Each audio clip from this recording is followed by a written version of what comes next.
Prišiel som práve chill, ako na smrť išiel imp. Z ťažkého zločinu je obvinený. Slisky ako čer z tvojho mozgu počuť rev, toto sprisahanie tvoj hnev potlačí. Tvoj hnev kričí, blázon plamený. Čo ak je na víne niekto iný?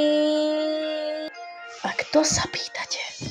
Ja som ten mastermind, je to veľmi veľký plán.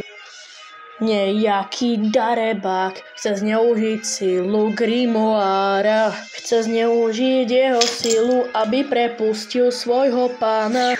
Jeho duša svobodná plánuje majstrovstvo, aby si zlo odýchlo. Tento krpec není smrad, toto je dejový zvrat, aj keď popravíte toho impa, keď to není jeho vina. Tak nechajte toho impa zobrať na seba trest, nechajte ho so slávou svoje meno niesť.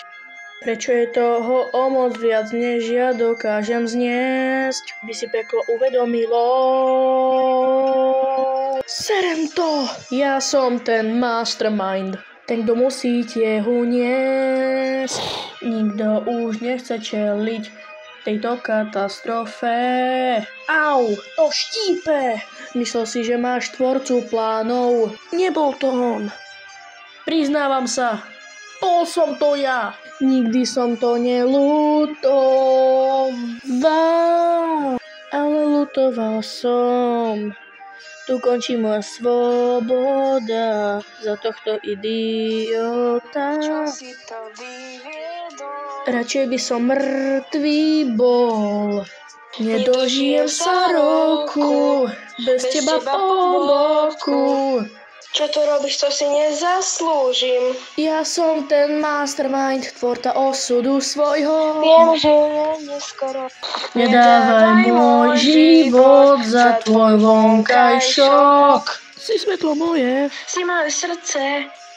Len smrť môže rozdeliť nás. No nie je to rozkošné. Jeden z našich galaktických démonov, tvoja arogancia ťa premohla, princ Stolas. Ja som ten mastermind, som samotný zákon. Vládol som 1000 ročia zlatým anielom. No tak veď, vedľa mňa tie nápady vyzerajú dosť málo. Malý smrad, porušíš pravidlá, splatíš dlh.